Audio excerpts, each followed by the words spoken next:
Shalom, shalom, peuple de Dieu, c'est là qui nous suit à travers le monde, sur Facebook, Live, Zoom, c'est là qui suivra après indifféré, avec différentes plateformes comme YouTube ou WhatsApp. Je vous salue tous par le nom de notre Seigneur Jésus-Christ. Notre thème d'aujourd'hui, c'est intitulé « Demeurer un disciple ». Je vais prier avant de commencer. Père céleste et l'éternel Dieu, nous te disons merci pour ces moments favorables, l'opportunité. Nous remercions ton Saint-Nom et nous le levons parce que tu es au-dessus de toutes choses. Merci ces moments pour nous enseigner. Je suis aussi parmi les gens qui doivent être enseignés par rapport à ces messages que tu m'as donnés. Je demande au Saint-Esprit qu'il prenne la place de m'utiliser comme un simple instrument du début jusqu'à la fin, par le nom de notre Seigneur Jésus-Christ, nous avons ainsi prié. Amen. Demeurer un disciple. Je vais définir le mot disciple. J'ai 3 définitions devant moi. Je commence avec le premier. 1. Un disciple, tu dois te considérer comme une vase vide. Tu es prête à utiliser anytime. 2. Tu dois faire exactement ce que ton maître te demande. Tu n'as pas le droit de réclamer tes besoins et tu ne peux pas refuser quoi que ce soit. 3. Tu as besoin de te considérer comme un esclave, c'est-à-dire tu n'as pas le droit de réclamer, c'est le maître qui a plein de droits de te donner quand est-ce que tu dois manger, quand est-ce que tu dois te reposer. Un esclave n'a pas de droit, on l'utilise comme un instrument. C'est ça la définition des bons disciples. Je vais lire le premier passage en Actes chapitre 6, verset 7. Je lis par le nom de Jésus, Actes chapitre 6, verset 7. La Bible nous dit ici, « La parole de Dieu s'est répandue. De plus en plus, le nombre de disciples a augmenté beaucoup à Jérusalem et une grande foule de sacrificateurs obéissaient à la parole. » Dans ce verset, si vous écoutez les derniers mots, c'est les sacrificateurs. Mais à d'autres versions de Bible, on dit le prêtre, les religieux. Alors, tous ces gens-là abandonnaient leurs croyances, laissaient tout ce qu'ils faisaient, les sacerdotes pour transformer comme des disciples. Frères et sœurs qui sont devant moi, il faut faire un effort. Si tu n'es pas un disciple, il faut se transformer comme un disciple. Transformer qui signifie devenir à une autre chose. Un disciple de Jésus-Christ. Je continue. C'est vraiment une chose intéressante. Même notre Dieu a besoin, les gens que nous on considère comme les magiciens, les sorciers, les occultistes abandonnent leurs croyances de se transformer en disciples, de retourner vers lui. Un bon disciple, lorsqu'il reçoit la parole ou bien les instructions, c'est-à-dire nous recevons la parole de Dieu, il obéit directement, pas seulement obéit, il met ça en pratique ou bien en action. Nous considérons notre Seigneur Jésus-Christ comme le Dieu suprême, le Maître par excellence, le souverain premier, le Fils de Dieu, le Roi des rois. Oui, Jésus-Christ est Dieu, c'est en lui nous avons cru et c'est en lui nous avons confiance. Je vais lire le deuxième verset à Matthieu chapitre 8, verset 23, je lis par le nom de Jésus-Christ. Jésus montant dans les barques et ses disciples les suivent. Si tu lis ce message, tu commences 20e verset jusqu'au 25e, tu verras que Jésus a fait beaucoup de miracles. Il a prêché la bonne nouvelle. C'était à une autre rive. Mais pour traverser de l'autre rive, la Bible est claire au 23e verset, il a monté avec ses disciples. Donc, pour suivre Jésus, pour faire la route avec lui, tu dois être un disciple. Frères et sœurs, toi qui es devant moi, toi qui suis ces messages, Je vous en prie, faites un effort d'être le disciple de Jésus-Christ. Au cas contraire, lorsqu'il va traverser à l'autre rive, tu vas rester comme un spectacle. Alors, si quelqu'un qui suit ce message, je vous demande de prendre le temps d'examiner, d'analyser vous-même, de poser des questions. Quelle est la relation que vous gardez avec Seigneur Jésus-Christ? Les gens qui étaient avec lui, qui voyaient comment il prêchait, mais à la fin, ils ont resté de l'autre côté, ils n'ont pas traversé. Mais Jésus était allé avec ses disciples. Tu risques même le jour d'enlèvement, les gens qui seront considérés comme les disciples partaient avec Jésus, c'est-à-dire il sera enlevé avec Jésus. Toi qui te comportes comme un serviteur, comme un enfant spirituel, si tu n'es pas un disciple, tu ne seras pas enlevé. J'espère le verset est clair. Un bon disciple, il faut qu'il connaisse le caractère de son maître.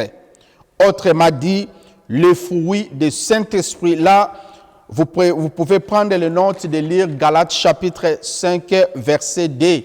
Les caractères de fruit du Saint-Esprit, c'est ça le caractère qui est de notre Seigneur. Il faut toujours maintenir votre relation à la première position. Un bon disciple, il garde la recommandation de son maître en première position. C'est-à-dire, une recommandation le plus importante, il garde le désir suprême, c'est-à-dire primordial. Un bon disciple, il place à la première position les ordres de son maître pour ne pas se sentir coupable. Par là, je veux dire que l'œuvre de Dieu doit être toujours gardée à la première position de notre vie. Il faut passer beaucoup de temps à la prière, personnelle même en groupe. Adoration et prière, la sanctification c'est très important. La méditation de la Bible jour et nuit, comme c'est mentionné dans le livre de Josué, chapitre 1, verset 8. C'est plus avantageux avec notre Seigneur. Il a dit, si vous croyez à moi, vous allez faire plus que moi-même. Jean chapitre 14, verset 12, vous pouvez lire. Il est allé même plus loin au Matthieu chapitre 21, verset 21. Qu'est-ce qu'il a dit? Il a dit, si vous n'avez pas de doute, vous avez la foi en moi, vous pouvez dire aux montagnes, ôtez, allez se jeter dans la mer, le montagne va vous obéir. Le mot disciple, c'est un mot approprié parce que tu vas poser cette question. Pourquoi je ne dis pas un bon chrétien? Je préfère dire un bon disciple. Les deux mots, c'est presque la même appellation. Actuellement, le mot chrétien, ce n'était pas une bonne qualification. C'était un moquerie, une insulte, une provocation. Alors, si on t'a dit que tu es un chrétien, c'est-à-dire qu'on t'insulte, on est en train de se moquer de toi. Une personne qui on dit un chrétien, c'est tout simplement la personne qui se comporte comme Jésus. Ce mot était utilisé pour la première fois en Antioche, lorsqu'on a dit ce sont des chrétiens. Alors, pourquoi c'est un insulte? Parce que pour le juif à l'époque, nous aujourd'hui nous savons que Jésus-Christ est le Fils de Dieu, nous croyons à lui. Alors à l'époque, Jésus-Christ c'était une plante faible qu'on l'a tué on l'a crucifié sur la croix avec des voleurs. Donc si on te dit que tu es un chrétien, c'est-à-dire ton maître représente absolument rien. Nous tous, on a vu comment il était crucifié à Golgotha sur la croix. Alors que nous, aujourd'hui, nous savons, selon la Bible, c'était la parole qui devait être réalisée, conclue à la fin. Aujourd'hui, d'être chrétien, c'est toute une fierté par rapport à l'époque. il y a plus de passages affirmer le mot disciple à la place des chrétiens. Jean chapitre 8, verset 31. Tu verras que la Bible nous dit, il a dit aux Juifs qui avaient cru en lui, si vous demeurez dans mes paroles, vous êtes vraiment mes disciples. Même les passages que moi j'aime beaucoup, Matthieu chapitre 28, verset 19. Qu'est-ce que la Bible nous dit là-bas? Allez, faites toutes les nations les disciples. Baptisez-les au nom du Père, du Fils et du Saint-Esprit. Alors ici c'est clair, Jésus a demandé à personne de faire les gens les chrétiens. Il a demandé de faire les gens des disciples. Donc c'est-à-dire transformer les gens, les occultistes, les sorciers, le musulman que nous voyons aujourd'hui. Il faut les transformer en disciples, pas en chrétiens. C'est bien évidemment, c'est clair, tu ne peux pas être un chrétien de Jésus-Christ. Donc tu dois être un disciple de Jésus-Christ. Transformer, fais-les changer, c'est presque la même chose. Je suis sûr ici, la Bible est claire. Si tu es déjà un disciple, gloire à Dieu. Si tu ne l'es pas, je vais donner le tape pour devenir un bon disciple. 1. Confesser les péchés et se repentir. Se repentir qui signifie changer la direction ou bien la manière. 2. Accepter Jésus-Christ personnellement comme Seigneur et Sauveur. 3. Prenez le baptême d'eau. 4. Rejoindre un assemblée ou bien une église qu'on croit à Jésus-Christ comme Seigneur et Sauveur. 5. Soyez prêts d'être enseigné à propos de ton maître. 6. Aspirer au don du Saint-Esprit. Comment aspirer ça? C'est avec de prières, adoration, la louange, même les positions de main. Un bon disciple aime son maître, c'est-à-dire, nous avons une obligation d'aimer Jésus-Christ. Je vais lire Jean chapitre 14, verset 15 et 21, 23 aussi. Je lis par le nom de Jésus. Si vous m'aimez, garde les commandements. Donc, si tu aimes Jésus-Christ, il faut garder ses commandements. 21a, celui qui m'aime vraiment, c'est celui qui retient mes commandements et le pratique. Donc, tu obéis et tu le mets à pratique. 23a, la Bible nous dit, Jésus leur répondit, si quelqu'un m'aime, il obéira à mes paroles. Tu ne peux pas aimer seulement, mais tu dois mettre ça en pratique. C'est une recommandation selon la Bible. Aimer en Christ, ce n'est pas par la parole, mais plutôt par des actes. La Bible nous dit, petit enfant, aimons pas en parole et avec la langue, mais en action et en vérité, en action. Dans la vie chrétienne, aimer Jésus, ce n'est pas par de paroles seulement, mais il faut mettre en action. Tout ce que je disais là, c'était mon introduction. Maintenant, je vais développer et conclure le message. Pour développer, je vais lire directement un verset qui va nous aider à développer. Jean chapitre 15, verset 5 jusqu'à 8. Pour gagner le temps, je vais lire seulement verset 8, mais vous pouvez noter chapitre 5 jusqu'à 8. Moi, je vais lire seulement chapitre 8 pour gagner le temps. Je lis par le nom de notre Seigneur Jésus-Christ. Si vous portez plusieurs fruits, c'est ainsi que mon Père sera glorifié et que vous serez mes disciples. Un disciple, c'est une personne qui produit les fruits. Pas seulement un fruit, mais la Bible nous dit plusieurs fruits.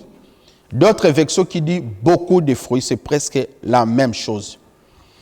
Frères et sœurs, toi qui me suis, toi qui es devant moi, allez à l'église, priez, jeûnez, donner l'offrande, dîme, de veiller de prière, adoration, louer Dieu, ce n'est pas suffisant pour être un disciple.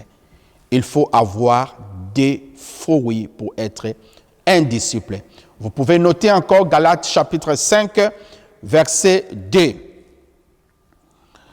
À la deuxième étape, vous avez vu, plutôt sixième étape, lorsque j'ai dit aspirer le don du Saint-Esprit qui contient les fruits. Alors, l'esprit que nous parlons ici ne contient pas seulement des dons, le même esprit contient aussi des fruits.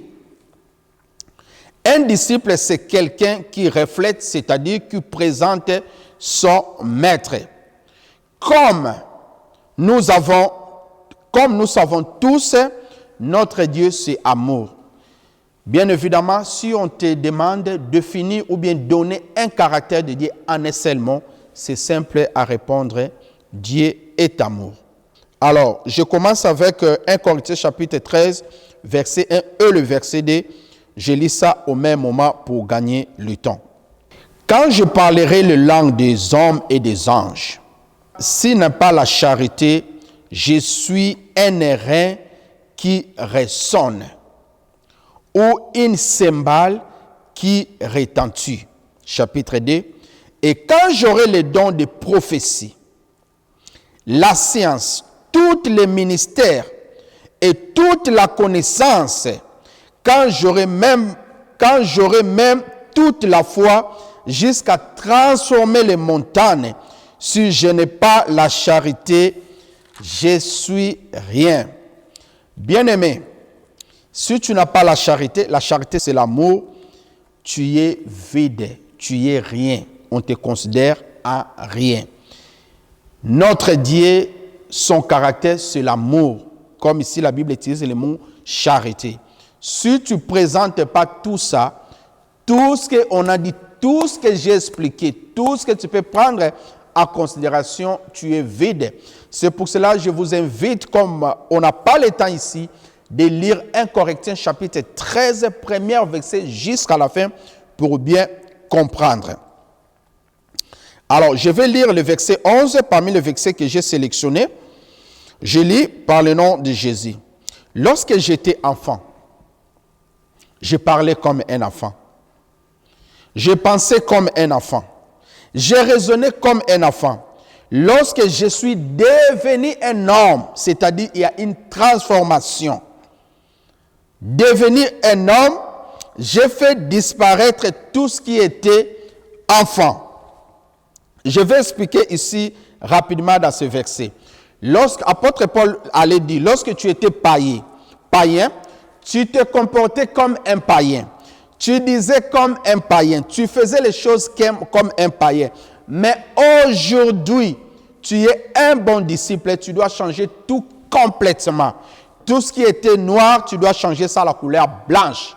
Tout ce qui était sombre, il faut qu'il soit la lumière. Tout ce qui était froid, il faut qu'il soit chaud. La Bible nous dit, si quelqu'un est à Christ, il est devenu une nouvelle créature. Les choses anciennes sont passées. Voici, toutes choses sont devenues nouvelles. 2 Corinthiens chapitre 5, verset 17. Je vais lire le dernier verset, verset 13. Ici, la Bible nous dit, maintenant donc, ces trois choses demeurent, la foi, l'espérance, la charité. Mais la plus grande de ces choses, c'est la charité ou bien c'est l'amour. Un bon disciple, tu dois souffrir physiquement pour gagner ce qui est spirituellement. Tu dois renoncer, abandonner le désir de la chair. La Bible nous dit, ce n'est pas moi qui vis, mais plutôt Jésus qui vit en moi. Galates chapitre 2, verset 20, vous pouvez toutefois examiner. Tu dois toujours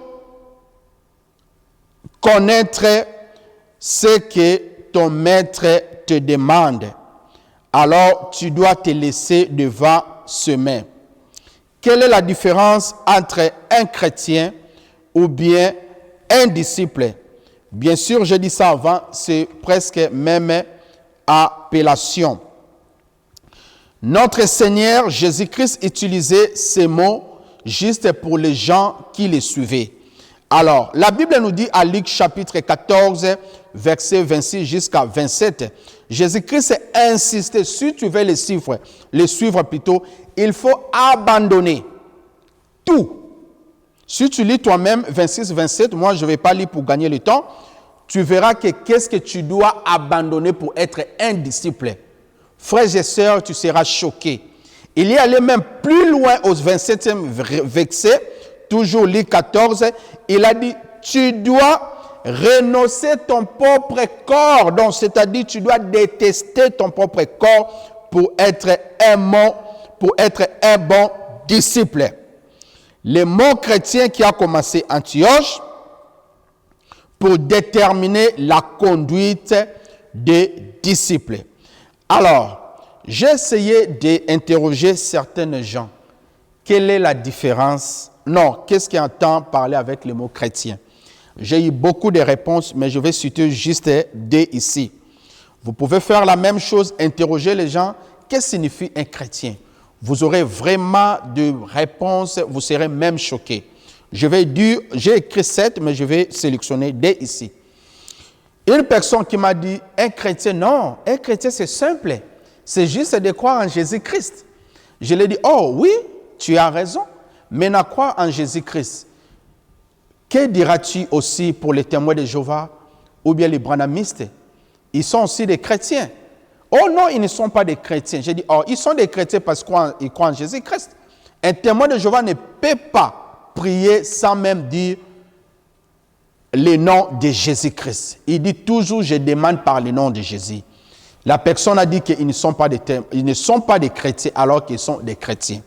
Deuxième personne m'a dit, il a dit non, un chrétien, c'est une personne qui part dans l'église, je dis bien qui part dans l'église pentecôtiste, mais je l'ai dit, les témoins de Jéhovah ne sont pas des pentecôtistes parce qu'ils croient au Saint-Esprit, rien que comme une force Jéhovah peut utiliser. Mais ils ne croient pas même au don du Saint-Esprit. Ils ne croient pas même aux 5 ministères. C'est pour cela que tu ne verras jamais un pasteur, un prophète chez le témoin de Jéhovah. Je l'ai dit, je citais même les kimbanguistes sont des témoins de Jéhovah. Je ne parle pas d'église de Noirs, mais de kimbanguistes.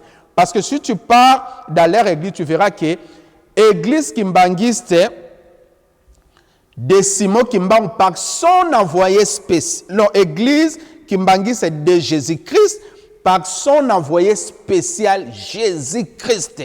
C'est ça qui est écrit partout au Congo à travers le monde. Donc, le kimbanguiste croit aussi en Jésus-Christ. Est-ce qu'ils sont vraiment des chrétiens? Il a dit non, les kimbanguistes croient à Simon Kimbangu. Je lui ai dit non, aussi Jésus-Christ. Après, il m'a répondu, en tout cas, là, je suis perdu. Moi, je vais vous donner la bonne réponse. Qui est un chrétien? La réponse est simple, c'est qu'on vient de suivre ensemble. C'est-à-dire, c'est un disciple qui écoute la parole de Dieu, qui obéit et le met en pratique. Pour conclure ce message, demeurer un disciple, tu dois aimer ton maître, tu dois écouter sa parole et de le mettre en acte. Pas seulement obéir, mais de les mettre en acte. Et d'être prêt d'être comme une vase vide, prêt d'être utilisé anytime. Je vous remercie beaucoup. Que Dieu vous bénisse énormément. Merci.